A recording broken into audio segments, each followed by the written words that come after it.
Francisco High School, Quezon City. San Francisco High School, Quezon City, my alma mater. Nandito ako ngayon at katuwang ang Batch 90 under the supervision of the Alumni Association Incorporated. Namimigay ang Batch 90 ng mga school supplies sa mga less fortunate students. Ayan. Namimigay ang Batch 90 ng school supplies sa mga less fortunate students under the supervision ng Alumni Association, which is currently I am the Vice President.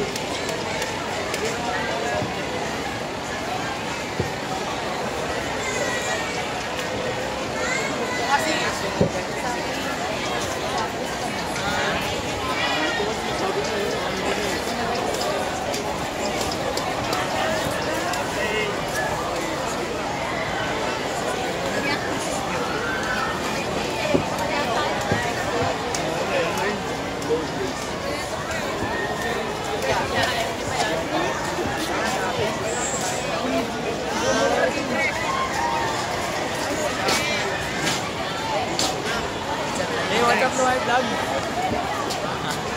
Uy! Ayan. Okay.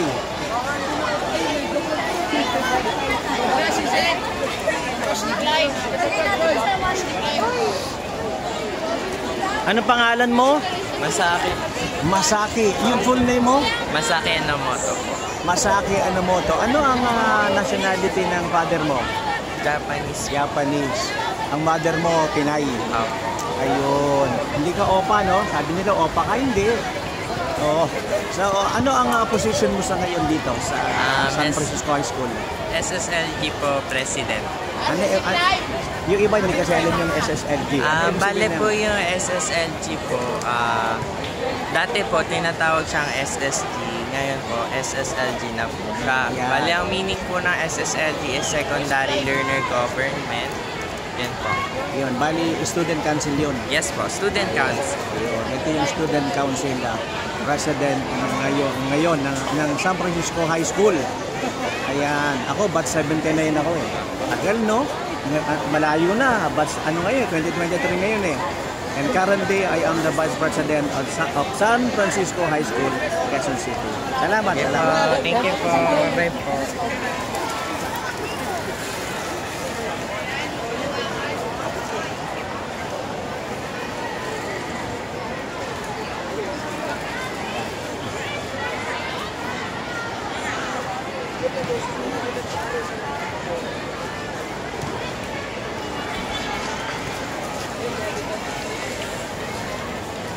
Ay, thank you po. Thank you po.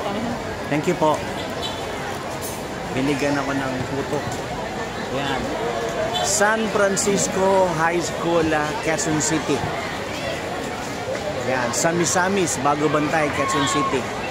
Misamis Street, Bago Bantay, Quezon City, San Francisco High School, Quezon City. And currently, I am the Vice President of the San Francisco High School, Quezon City Alumni Association Incorporated. High school days, oh my high school days, I remember kay saya. Bakit kung graduation na, iiyak kang talaga? Pagbutihin ang pag-aaral, pagbutihin ang pagiging miyembro ng pamilya, at pagbutihin ang paglilingkod sa Diyos. Maka-eskwelahan, makapamilya, maka-Diyos.